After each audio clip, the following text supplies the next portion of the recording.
Assalamualaikum teman-teman semuanya, kembali lagi di Farfin Class, belajar finance sampai tuntas.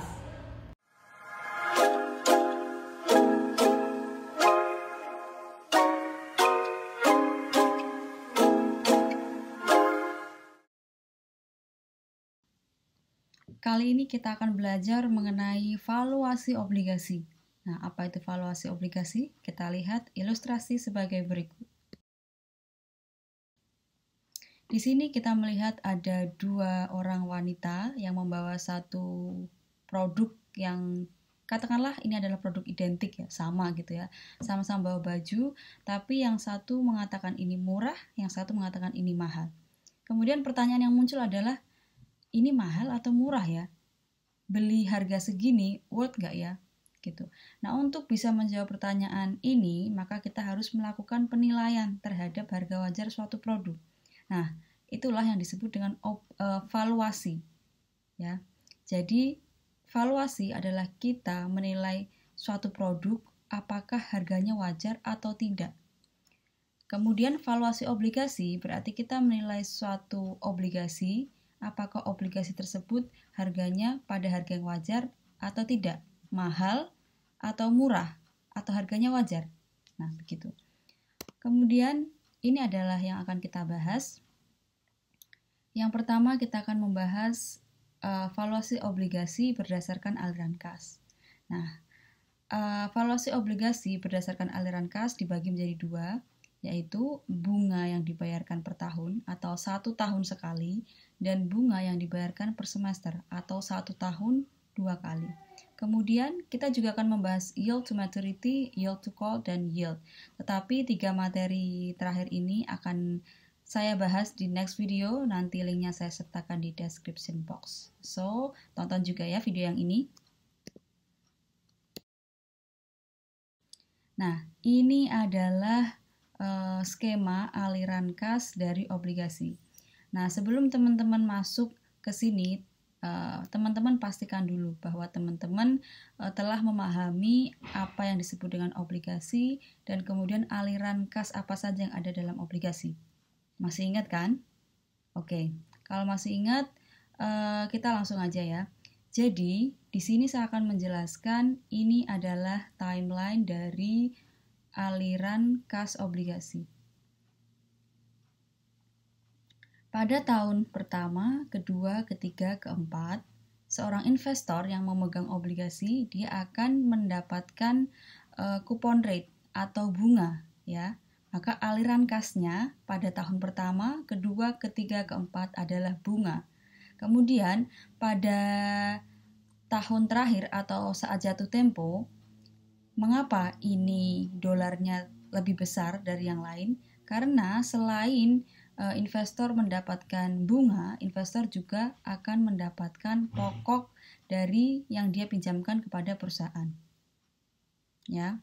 Kenapa ini lebih besar? Karena nilai nominalnya akan dikembalikan pada jatuh tempo. Oke, paham ya di sini? Nah, untuk kita melakukan valuasi, kita akan menarik aliran kas ini, arus kas ini semuanya ke kiri, yaitu kita present value kan. Nah, kalau kita ingat-ingat lagi materi tentang nilai waktu uang, aliran kas yang terjadi pada tahun pertama sampai keempat, ini adalah aliran kas yang jumlahnya tetap dan punya jangka waktu. Maka, kalau kita tarik ke arah present value, ini juga disebut dengan present value annuity atau present value annuitas ya. Sehingga nanti kita bisa menggunakan rumus present value annuitas. Kemudian, untuk yang arus kas terakhir yaitu pada saat jatuh tempo, ini kita bisa menggunakan present value.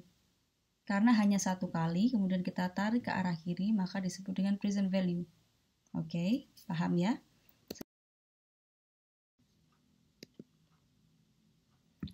Sekarang kita masuk ke rumus utama valuasi obligasi ya. Di sini kita lihat bahwa harga sama dengan sigma dari pembayaran bunga dibagi dengan 1 plus KD pangkat T ditambah nominal dibagi 1 plus KD pangkat N.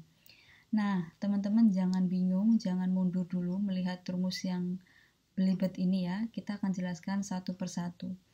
Jadi di sini yang dimaksud dengan pembayaran bunga adalah hasil perkalian antara tingkat bunga yang ditawarkan obligasi dengan nilai nominal. Sementara nilai nominal adalah nilai yang tertulis di surat obligasi tersebut. KD di sini adalah tingkat bunga yang ditawarkan obligasi dan akan dinyatakan dalam bentuk persentase. Jadi bentuknya persen ya. Sementara pembayaran bunga dan nominal ini nanti ketika kita input dalam bentuk nominal, yaitu bisa rupiah, dolar, dan seterusnya. Kemudian T sampai N ini maksudnya adalah periodenya, jangka waktu obligasinya, dimulai dari T tahun pertama sampai dengan akhir tahun jatuh temponya berapa, misal 5 tahun atau 10 tahun dan seterusnya. Kemudian sigma ini adalah total jumlah, yang dijumlahkan hanya pembayaran bunganya saja, nominalnya tidak.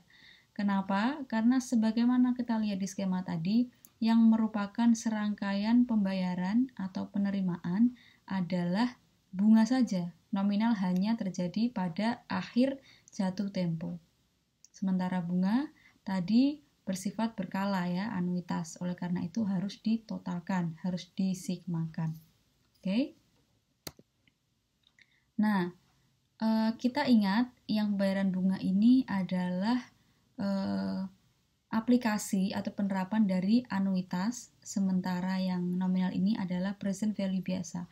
Oleh karenanya, kita juga bisa memanfaatkan tabel PVIFA dan tabel PVIF. Caranya mudah sekali, nanti tinggal buka tabel PVIFA, nanti kita menarik garis dari tingkat bunga tertentu dan periode tertentu, ditarik, kemudian ketemu PVIFA, kita kalikan langsung dengan pembayaran bunga.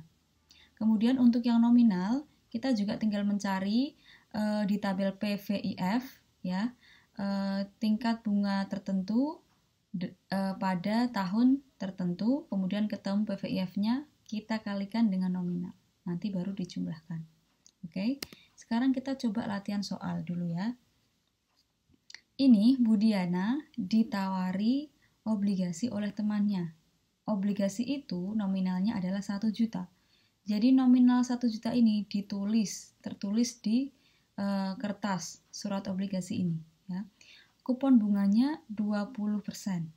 Jangka waktunya 10 tahun. Kemudian Budiana ini ingin mengetahui harga wajarnya, maka dia harus melakukan valuasi terhadap obligasi tersebut. Pertama-tama kita akan menghitung pembayaran bunganya ya, yaitu hasil kali dari kupon bunga 20% dikalikan dengan nominal 1 juta, maka 200.000. Kemudian di sini kita sudah tahu nominalnya, kupon bunga KD-nya adalah kupon bunga itu 20%, jangka waktunya N-nya adalah 10 tahun. Jika kita masukkan ke rumus akan menjadi seperti ini. 200.000 dibagi 1 plus 0,2 pangkat T. T ini maksudnya nanti dari 1 sampai T2, T3 sampai 10 ya, sampai N. Dari T1 sampai T ke 10. Kemudian disigmakan, setelah ketemu baru ditambahkan dengan 1 juta dibagi 1 ditambah 0,2 pangkat 10. Akan ketemu 999.980. Maknanya adalah harga wajar dari obligasi yang nominalnya 1 juta adalah sebesar 999.980. Oke. Nah, kalau itu tadi kita menghitung secara manual ya. Nah, sekarang kita coba menghitung dengan menggunakan bantuan tabel. Nah, kita tinggal cari faktor suku bunga present value anuitas untuk KD 20% dan 10 tahun, dan juga PVIF untuk KD 20% dan N-nya 10 tahun. Pertama, kita buka dulu tabel PVIFA, tarik 20%, tahunnya 10, ketemu angka 4,1925. Nah, kemudian kita buka tabel PVIF ya. Kita tarik 20% untuk N-nya 10, ketemu angka 0,162. Kemudian kita kalikan masing-masing PVIFA dengan pembayaran bunga dan PVIF dengan nilai nominal. Maka akan ketemu angka yang sama, yaitu Rp999.980.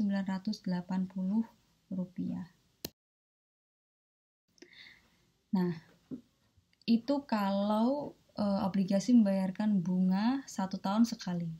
Bagaimana jika bunga dibayarkan 1 tahun 2 kali atau per semester?